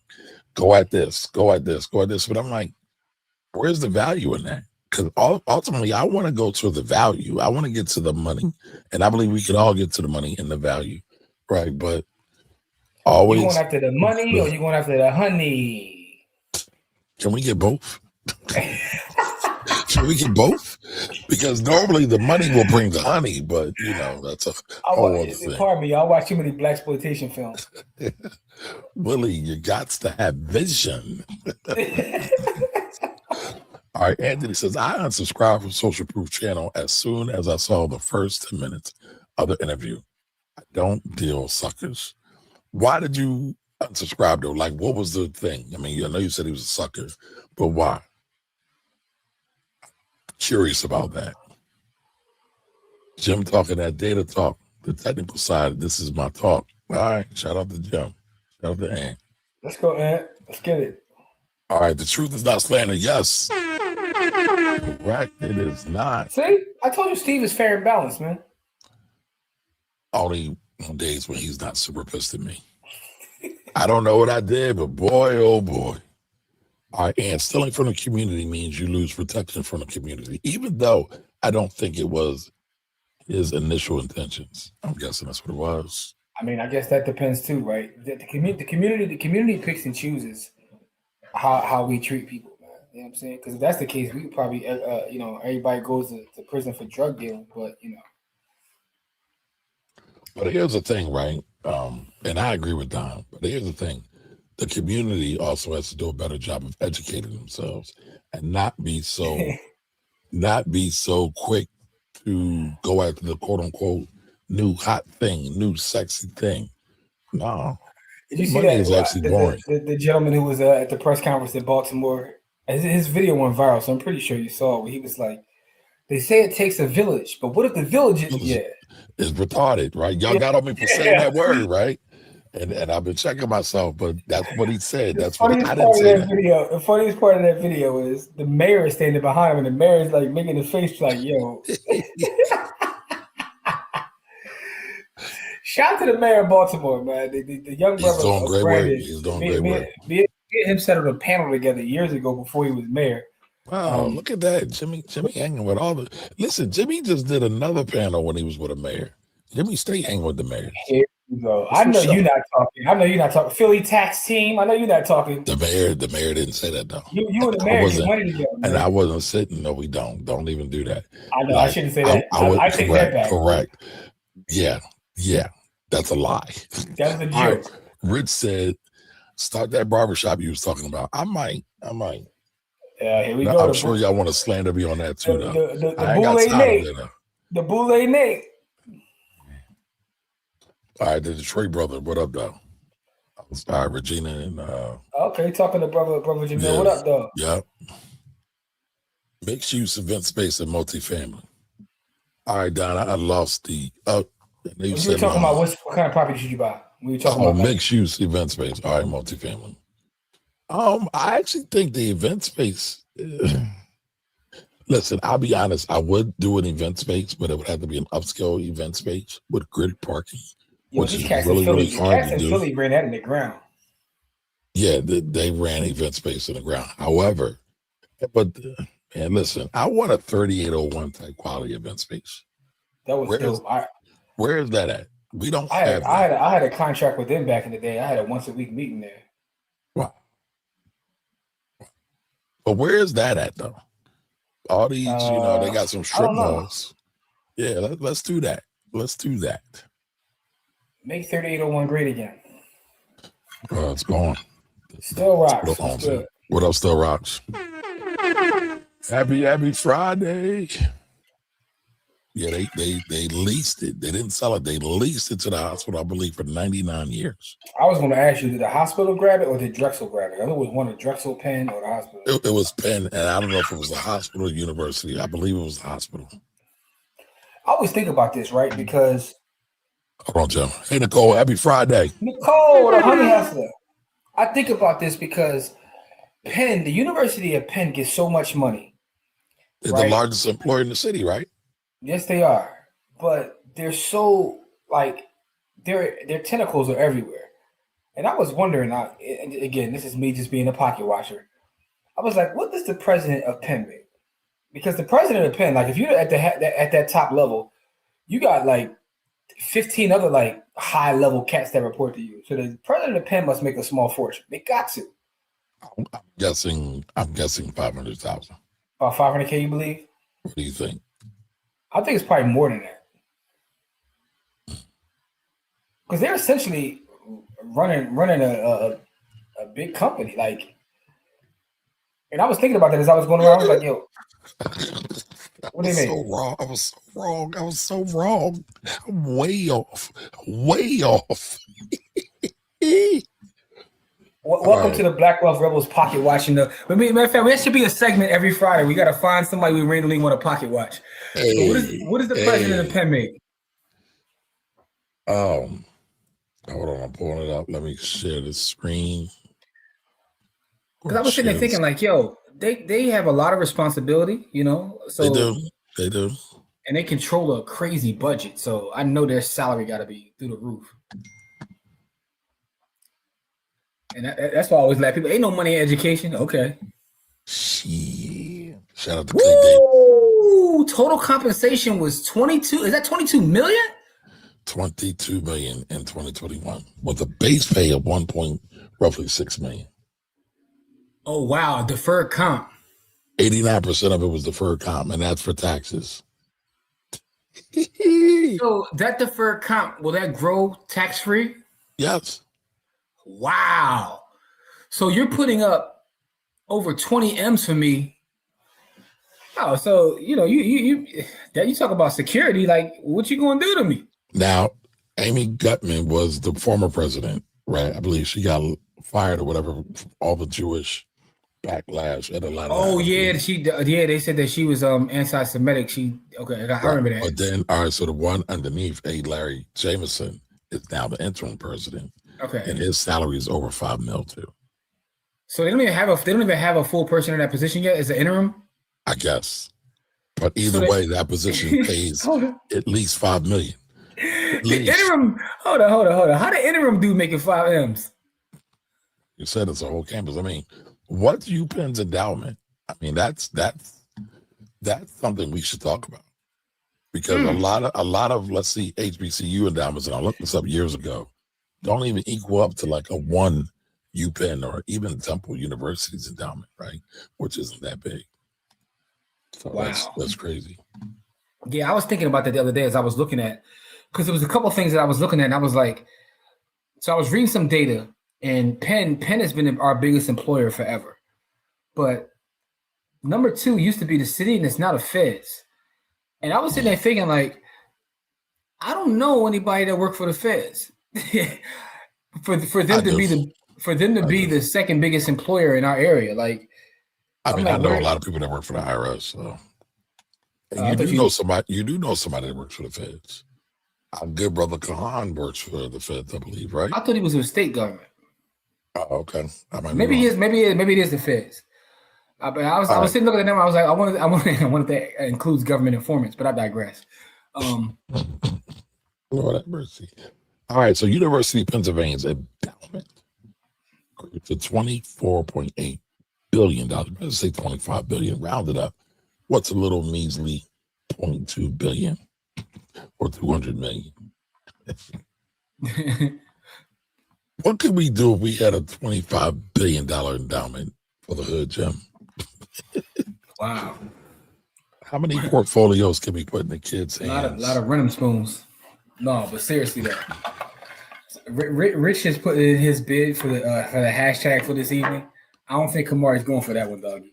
Oh damn! Here we go. All right, let me work my way down to it. I'm feeling the slander coming. All right, just got some good food, workout. There's a variety. It's not slander though. Okay, you're working with that. Murder One. Be More Careful. Be More Careful is a classic piece of material. I need to go back and revisit that because that was like one of my first hood book. That and Coldest Winter Ever, but I don't consider Coldest Winter Ever a hood novel. I think it's an artistic piece of work. All right, Philip A. Payton Jr., right? The God. Freddie Gibbs. So that's your selection? Freddie Gibbs? Yeah, but I guess Freddie Gibbs is still more mainstream. Not really, but really he is, but not really. But yeah, or as Twitter calls him, Spready Gibbs. I don't even know where that came from, but okay. I'm not even gonna get into that conversation. That's one of them. Yeah, it came from Amber Rose. Let's put it that way. Oh God, I had some new artists to check out. Nate. And quotes artist. Where is my girl's high sister? She's talking about Courtney. Courtney ain't got time. Shout to Courtney, man. Shout to Jill Scott too. I was trying to do some content with Courtney the other day. She dissed me. Maybe if Jim would have hit her. Yeah. Maybe if Jim would have hit her up. Whoa, what's that mean? Yo, you always want to play victim. Yo, shout to Jill Scott, whose album dropped today, because she also went to Girls High for a minute. Yes, she did. Shout out to Jilly from Philly, North Philly's greatest. Listen, today, I didn't know it was today. That will be on repeat. Love me some Jilly. Shout out to Jill Scott, too, because I think Jill Scott, I ain't going to say it on air, but Jill Scott has a nonprofit, right? that is on Does a lot Broad of good Street. work. Yeah. It's on Broad Street, and I'm just gonna leave it at that. But go ahead. I'm sorry. Okay, you're going somewhere, but okay. Yeah, how you lose money in real estate in the last 10 years? Look, again, I don't talk bad about nobody, but that is one of the more interesting questions about that whole fiasco. Well, he blamed JT. He blamed Yvette Carnell. He blamed Tone Talks. He blamed Tony the Closer.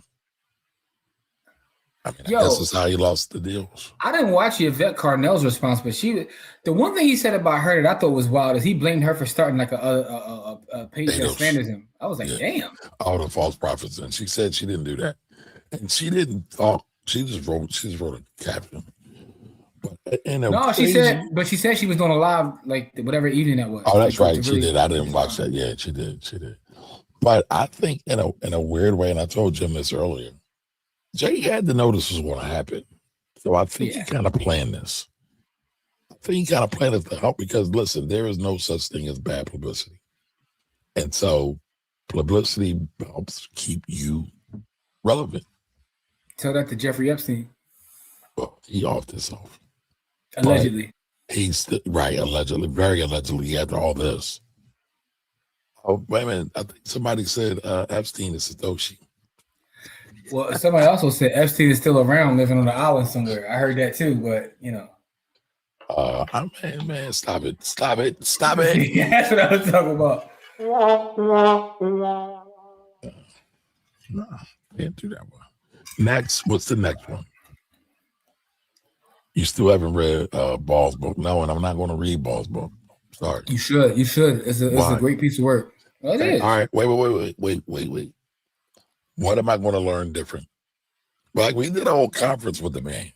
What am I going to learn different? Well, for one, you'll see his sources and you see the data that he's citing and where he got it from. I don't doubt his sources. I believe his sources. The man is smart. He's an academic. He is Dr. Jared Ball, but I'm asking you, what new source of information and value will I get from reading that book? I can't answer that for you because I don't know. So me and you can read the same thing and you'll take one thing from it, I'll take another thing from it because it's all based upon our lived life experience. No, I'm just being honest. Listen. All right, so why should I read about what did you take away from Family Business Part 3? Like, what did you learn from that? Listen, family is everything. It's the name of the book, baby. Matter of fact, I've been looking for some good lit. I think that might be my favorite. And then another one I'm called Weber's The Five Families is another one. So I might have to go back that way. All right, so Nicole says probably not the honey you guys are talking about, but I got honey. Hashtag honey hustler. Listen, great way to promote. And listen, how about this? How about we do this? Nicole, I want to buy a half-a-gallon jar for one of our listeners. Can you let somebody know how to do that and I'll pay for it? Go ahead and throw it in the chat. Does anybody want some honey? Real honey. From a farm. From a black farmer's farm. All right. And says, y'all fumbling 12.5 million is sick. And I agree. He's an idiot. I watched his ascend and fall. I'm not pro JM or anything. Just want to make sure it's fair across the board. I mean, yeah, it should be fair across the board. Now, I will say this, though. He did say one thing I thought was poignant. He said to be institutional, they were only at 12 million. And at that point, it's not really worth it. That's true. And he said at 50, it's a different game. That's true. Right. So you don't make a whole lot of money when you're doing institutional, any kind of money management at low levels of money. You need M's. You need 25, 30, 40, 50, really 100. Right. That's where you really get the scale and where it really makes sense. And so, him getting the raids or the investigations, as he says, I'm sure did help deter it. But I think there were some other structural things that were not in place from the start. So let's leave it at that.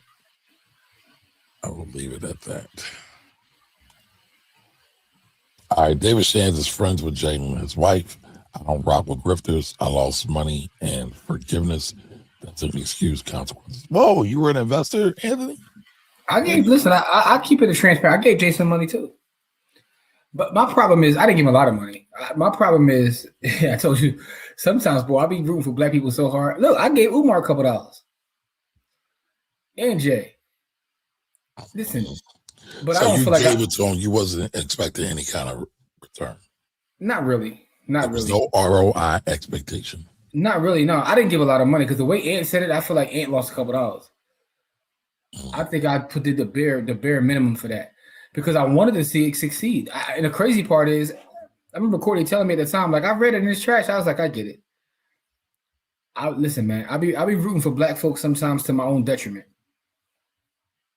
Can I borrow some money, Jimmy? Can I have some money? Of course you can, brother. You know you can. So yeah, I mean, I think it was one share of $500, so I can have one share's worth of value from you. How about this? How about I transfer you over my one share of Treff? No. Hell no. You can keep that shit. All right. Ed says, I could have brought a city in Ohio and would have been returning healthy dividends. Damn. So that was he's saying he's saying if he had got that money. Yeah, I got it. He would bust one play. I got him. Kamari, do you remember the party promotion days with Morgan? Yes, I remember a lot of those days. I was just thinking about them. So listen, I always had a problem with that, Nicole. I was there, I did it, I own it, we had fun, but I always felt like I was making white people rich, which we were. And because during that time, I knew a lot of the promoters, right? One of my favorite promoters is now a real estate agent. Shout out to Algernon Allen. He was doing his thing back then. But, I never forget, we did a party at Transit, which was owned by 8th Street Lounge and the people at Palmer's. And the guy said one bottle of liquor usually generates 22 shots. An average shot, I think he said, was like $5 or $6 or something like on average. And this is like 2000, 2001, 2002, somewhere around that. I mean, so it's like, you don't lose doing that. You don't lose doing that at all. And then not to mention all the shady people who will take liquor out, sell it, and then refill with water. That's a real thing. But, I always felt like what we were doing didn't really have any true value in the long run. And I felt like we were making money for white folks. And I always kind of hated that. So you want to start your own now? Truth? You want to do it like a truth club? No, I'm not built for it. I'm not built for that. Plus now, listen, man, I be wanting to be in bed at like 10 o'clock. That time is over with. That time is over with. But listen, maybe the king of day parties, King of day parties with a purpose. R&B day parties. I mean, that's a thing. That's the thing. But listen, I do love watching the young folks get together and have a real good time, like clean fun. I love seeing black people just have fun in general. Like, I love that. All right, so where do we go? All right, so they were saying Yale was the top dog. They are. Yale and Harvard are, but I believe Yale's the top dog. I think Harvard's number 2. UPenn is balling. That's a great question. Somebody look up what is the Yale and Harvard endowment. They probably got like 100 B. Let's see. Top collegiate endowments. I think Texas got more than all, no they? 44. So Yale's got 44.1 billion. All right. What does Harvard say? You said Texas. What's Texas? Texas A&M. The University of Texas. I thought they was always up there too. I know that outside of the Ivies, they was always up there. All right. So actually, from what I'm looking at, Harvard is number 1. Harvard's got 56.9 billion. 56.9 billion. You said. And by the way, is Harvard number 1? Texas is number 2 ahead of Yale.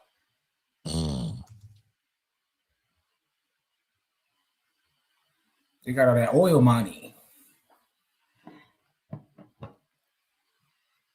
All that oil money. Nicole says, I know a lot of people that work for the VA. That's crazy because I didn't put that. I do too. Yep. So now that you say that, I guess I do know people that work for the feds.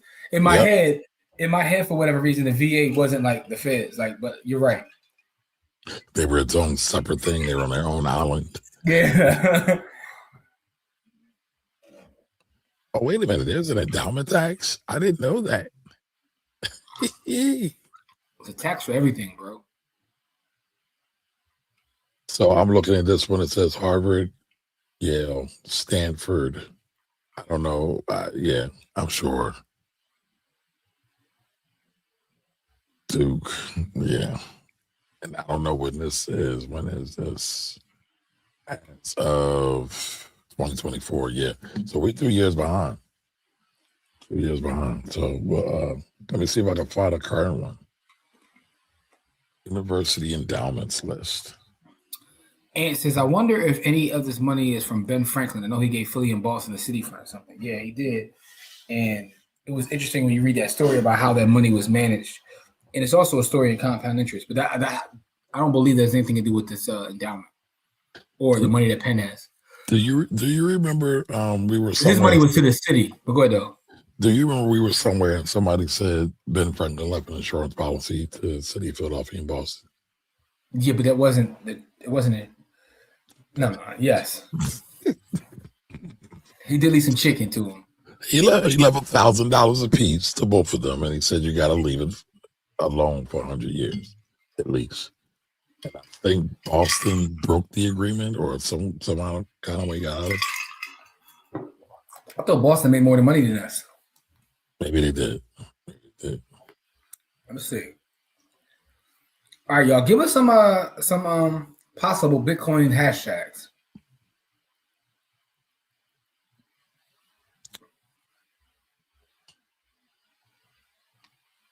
This one's weird too. Oh God, I gotta add. I don't want any ads. Go away. Go away. Yeah, this one's got Harvard too. Boyce Watkins helped them push Treff. All right, so Boyce Watkins is throwing the bus. Y'all catch Jilly on front. I did see Jilly on front porch. Definitely saw it. Oh, what's front porch? That's in DC, I believe, where the gentleman has like a artist coming perform. It's basically. Oh, like he was on that. He was on that talking about. No. Jilly. Oh, Jilly. Yes, I did see that. I saw that. Of course, I did. Yes. Jay better be happy he's ain't in Caesar Pena's or Michael Noak. I'm not familiar with Michael Noak. I know Caesar Pena is the brother from Jersey. Cookie says she would like some honey. She uses it daily. Well, you can follow. I'm sorry. No, so Nicole and Cookie, can y'all get together? I'm going to pay the tab for half a gallon of honey for Cookie. All right, and said he wants some honey too. All right, Anthony, you can get a half gallon too. You get a gallon. Oh, even a half gallons. Oh, okay. Half gallons. We fly. Like water. No lie. You know it. All right. What's your thoughts on dandelion honey? So, Nicole, what do you think about dandelion honey? And second question, what do you think about Mike's hot honey? Listen, Lorraine, I got you. You. Need to borrow some money too. We definitely making others rich. Yep. I only spent $500 to my business at the time, and I'm honestly more pissed off at Boyce Watkins defending him after the fact that dissing black folks lost money. Why? Well, seriously, why? I think no. But I think JT's breakdown of that situation is spot on. Everybody, check out JT. Shout out to JT. JT the pocket. There you go, Steve. I like this one for hashtag slumlord. Because I guarantee we can't spell Raz Julian because. No, I know I can't. ROO Julian. No, it's like RAJ or something. But anyway, Slumlord Rico.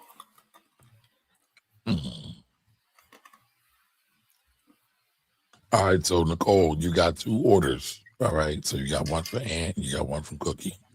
Can you please give them your information so they can go your way? Those orders in. Jamil said he wants some too. All right, 3. Jamil, you know I can't front on you. I don't know what Ant got going on down there, but salute to you. All right, And by the way, so I got one more. I got space for one more. I got a tax bill I got to send to Jimmy so I can pay for it out of that. By the way, anybody, all the ladies in the house say, no, all the ladies are watching though. Happy Valentine's Day. No, Jigga said we not on Valentine's Day. Oh yeah, I forgot we changing it. What we on now? You ain't paying attention. I know, what do you call it? I forgot the name of the word. We on Akuma. Akuma. What we on? We doing Akuma? Whatever, man. Happy Akuma Day, man. Num yo ho reggae kyo. All right, with that being said, we gonna go with Slumlord or we going with Kamari? Sure. Akuma Day, man. Yeah, yo, happy Akuma Day, man. I'm gonna say that to my aunt tomorrow morning. She gonna be like, what the hell are you talking about? All right, so we got Cookie, we got Ant, we got Jigga. All right, we got room. Lorraine said she want a gallon too, man. She want a gallon. So we got Cookie, Lorraine, Ant, and Jigga. So that's 4. I tapped out, y'all. Jigga, that nigga Jigga. So that's a half gallon. Nicole, how much is a half gallon? Can you throw that in the chat, please? Taxi, Nicole, taxi. Matter of fact, hold on. I need to do a quick check. Are all y'all in the village? Ooh, I listen. I know Jamil is. I know Ann is. I know Lorraine is. Who's the 4th one? No, I think Cookie's in there. Cookie is too. Yeah, they all in the village. They all in the village. All right, y'all good. But if you're not in the village, make sure you go to blackwealthrebels.com and subscribe. It's free for that layer. You don't get everything, but you can get a lot of stuff. With the tilted brim on 20-inch rims. All right, so before we get out of here and do that, though, a couple things we got to put out there, man. Some housekeeping we got to do. We got a lot of stuff to put out there. February 28th. Okay. We are at the African American Museum in Philadelphia. It's a cash mob. So we're selling tickets, but we're not keeping anything. Everything goes to that institution. Everything. Yeah. So that go to phillycashmob.com to get your ticket. You know, shout out to our brother Don who copped 10 tickets. Legend. 10 tickets off the rip. Legend. To support the cause. Make sure that the museum, you know what I'm saying? And by the way, for those that have been to the museum, check out the museum and check out this Ruth Carter exhibit, which is super dope. Super dope. All right, what else you got? Come on, what else you got to talk about? What else you got going on? Sunday, I'm working, but we're sold out. So we're doing a free tax clinic on Sunday in South Philly. You know, I'm always trying to be out in the community and give some tax help whenever I can. But we're sold out. We're at capacity. Nice. What else we got going on? February 22nd. Oh, yeah, we're doing something with Jeff, right? No. Well, that comes after that. That's the 24th. Well, that's my day. The 22nd, I'll be in Abington. Oh, that's right. You're gonna be at the Black Mecca Church. Yes. That's on February 22nd for those who want to come off of that. Also, the 24th, we're part of what's the name of that joint? There's an event going on with Jeff the Wealth Builder. It's called From Access to Ownership. So how Black wealth builders use AI, credit, capital, and strategy to control the future. So who else is on here, man? A lot of people. Our guy Ryan is on there. Yeah, Ryan McCrary, Shamari James, Kamari Ellis, Erica Jones, Christina Sims. A lot of folks on here. He put together a whole. Okay, I see you, Jeff. Yeah, he got a whole squad. Yeah, so it's that. And every Tuesday, man, me and Kamari are high school teachers now, man. I'm saying we in the classroom with it. We are in the classroom with it. Matter of fact, let me share this with you, Kamari. I found a clip yesterday. I'm gonna post this on social too, but I'm gonna share it first. Oh boy! Wait a minute. Do I need to brace myself, man? Because I no. For one, man, I also gotta tell you, man, you were standing in the camera a lot too, man. You were standing right in front of the camera, man. We got some good audio, but you standing in front of the camera, so I gotta figure out a way to. So why didn't you tell me to move? You gotta direct that thing. Because again, I was in my bag, man. I was in the inner city teaching the kids how to how to write, like all the movies where they put the the middle-aged white woman, and she goes into the inner city to teach the kids. Yeah, speaking of which, never mind. Uh-oh. You get ready to say something. Yeah, you know what I was going to say. You doing your dangerous minds? Yeah, I guess that'd be the closest analogy. We'll tell y'all about that later.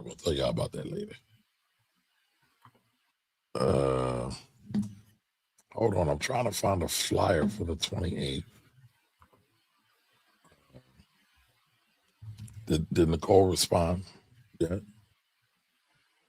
Because there was a couple of questions from Nicole. I know Jagged asked about dandelion, honey. Let me show you. Me and Kamari was in the trenches with the Utes. And listen, man, you got to stop taking my picture without my waiver. I didn't give you authority. I see you went on an anti. I can sue you for that. No, you can't. Listen, you saw they was about to sue him. No, you can't. Stop it, man. Stop it, 5. Tell the truth. I see you want the anti-meta glasses this week. I'm not anti. Just tell the truth. I think he was trying to buy some and they were sold out. That's why you just start, I can't afford those things. Those are out of my price range, baby. Shout out to my guy Dave Foster too, man. I saw Dave. He was in there at the event last night, man. Legend. I thought Dave Foster was in Florida, complaining about. Dave Foster was in Philly. Dave Foster was in the trenches with me last night, man. He was at the event. He was complaining about the cold spell in Florida, and his shrubbery got frostbite. I said, "Yo, what's the weather down there?" He said 77. I'm like, "Shut up! I don't hear nothing about your frostbite."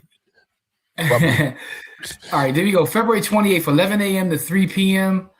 701 R Street. Go to phillycashmob.com. Right. Looks like Kamari got himself in the center of everything, but I'm sorry. No, a graphic designer. I know. But listen, we are here to raise money for a Black institution that's here to protect Black history, because Black history is under attack, and so we need all the help we can get. There we go. All right, here we go, Kamari. Let me see where we are here.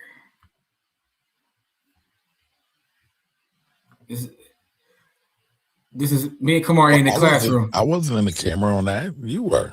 You say what? Oh, you done chopped it up, huh? Hey, listen, man.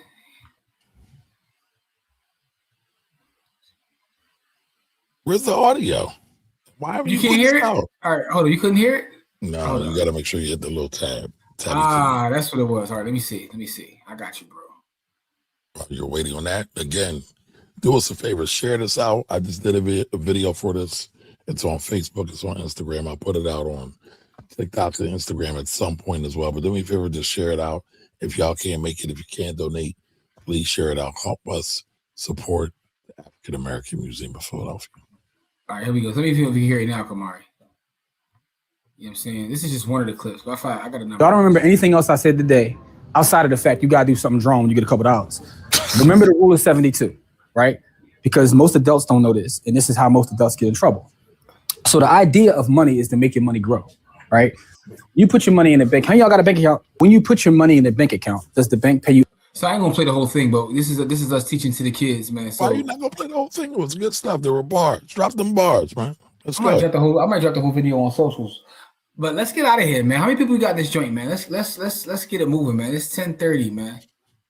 So we have I got some new episodes of Love Is Blind to watch, man. So I don't know nothing about that. How many of y'all watch Love Is Blind? I can't be alone. Anybody here watch Love Is Blind, or am I alone? Yo, Anthony, you drawing. I'm in the village. Honey equals innate necessity. I don't want to hear nothing about your honey love, all right? It's something in your eyes, babe. All right. So we got day one, virtue, flexibility principle, patience, unified Labor Day. I'm reading Jamil's joint. Okay.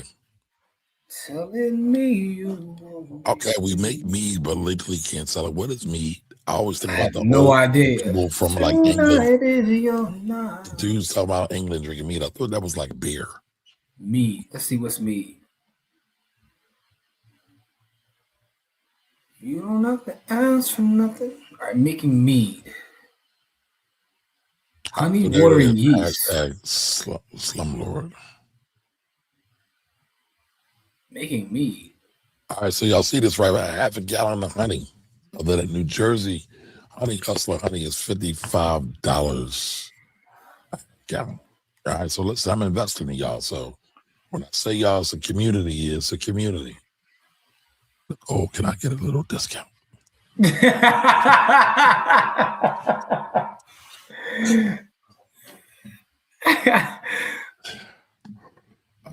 Yo, how many people we got in there, man? Let's get this spinning, man. They spinning.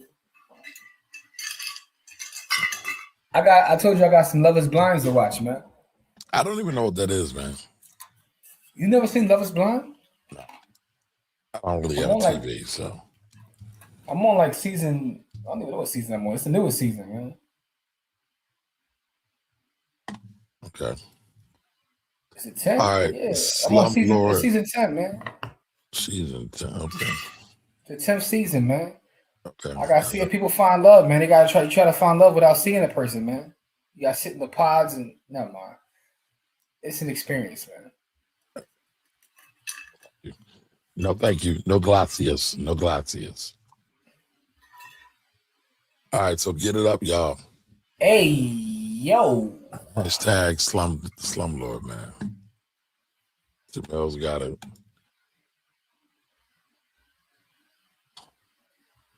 I just got a message. Hashtag is slumlord. And listen, Miss Cookie, you know you got me traumatized, right? I'm still fearful of you screaming at me for wanting to get as much participation as possible. So I want us all to win.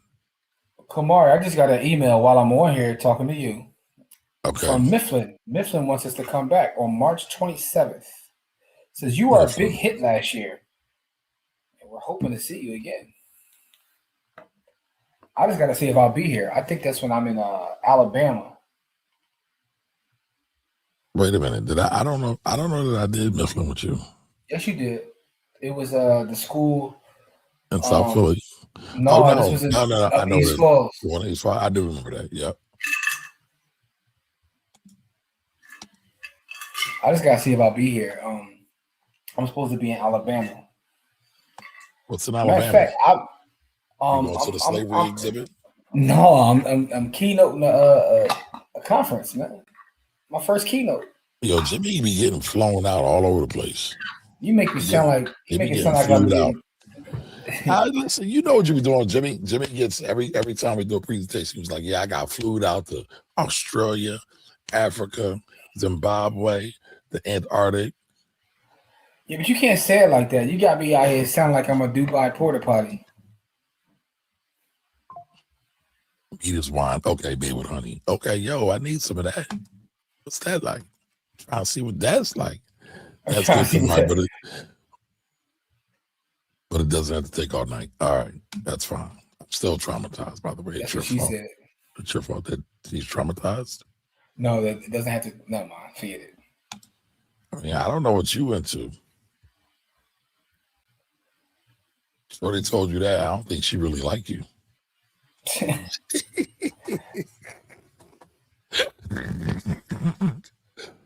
You're like, I'm here for a good time, not a long time. I'm chilling. I'm not gonna say nothing else, man. I'm chilling.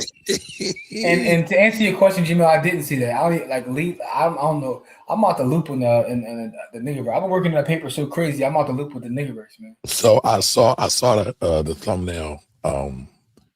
How can Corey have beef with the lead attorney? You know, that's wild to me. Who is the lead attorney?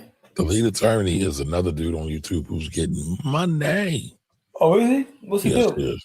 He's an attorney that does stuff on attorneys. Like the attorneys got a real cheat code if they do content on there, because they can review all cases from a legal perspective. Oh, I have seen this boy before. Yeah.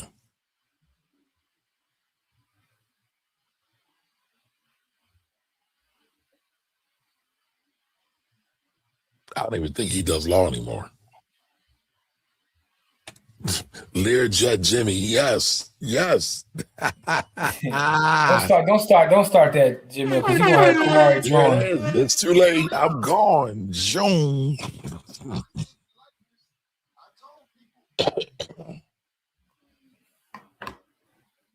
Yo, but speaking of, so this Thursday, I'm doing one for the International Code Council. That's this Thursday. So shout out to the International Code Council for inviting your boy out. All right, there we go. All right, so Miss Cookie, we have 60 seconds before I put it up on the screen and we're going to go. Actually, no, it's not this Thursday. It's the 26th. I just realized that. So, yeah, I'm sorry. I'm half sleepy. I got to get to Love is Blind, though. Oh, Lord. All right, so 30 seconds. We got 8. We got 25 people in the room tonight. Listen, we had a great show tonight. One of the most we had a lot of folks here a little while ago. Yes, we did. That's why I'm trying to get us out of here because it's time to tap out, man. Nah, never time to tap out. Never surrender. That's never mind. All righty. So listen, we are going to spin the wheel. Good luck to everybody. I believe Jamel put up $25 and sats are 35,000, I think. Y'all know, if y'all in the village, y'all already know how to handle that. Can you tell them again for the people who might win that have never been here before? Go to Cash App, click Bitcoin, click Receive. It's the up or down arrow. You'll get a QR code. Tap the QR code, then you'll get the Lightning address. Send me the Lightning address, which is a long string of numbers. All right, so 36,306 sats. That's what you will get for $25 worth of Bitcoin. All right, and we are going to spin the wheel. We got one more, 9. Let's go, y'all. Let's go. Good luck, everybody. I should have put my name in there. No, you shouldn't. I should. I want some Anthony. Anthony has got the dub. Wait a minute. So you want to get sats and honey? That's the making of a $40 date. That's supersized. That's supersized. Yo, shout out to Ant too. Ant sent me a video that I'm actually going to cook on for the village, man. It was a super dope video that I totally relate to. So I appreciate you, Ant. And don't forget to send it in the village, and you'll get paid right away, man. Or you might be watching Love is Blind, so you might want to send it now. No, listen, I'm about to go. I'm telling y'all, I'm about to go watch Love is Blind season 10. You know what I'm saying? So it is what it is. I love y'all. I appreciate y'all. You know what I'm saying?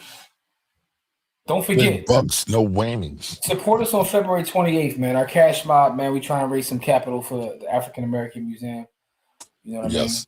Again, it's also going to be it's a dope exhibit, and it's going to be a dope conversation. All right. So all money goes to the African American Museum. Again, we are collecting it, and then we are giving it right over to them. All transparency. We'll do a report on it and everything.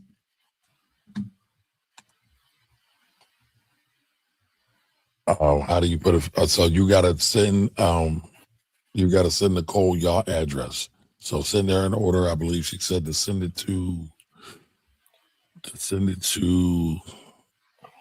the Honey Hustler Farm, even though I know it's not the name. That's what's drop it in the village. I believe it's Sweet Acres Farms. Message you, come on, okay. Where do I message you at? I message you mostly on Instagram.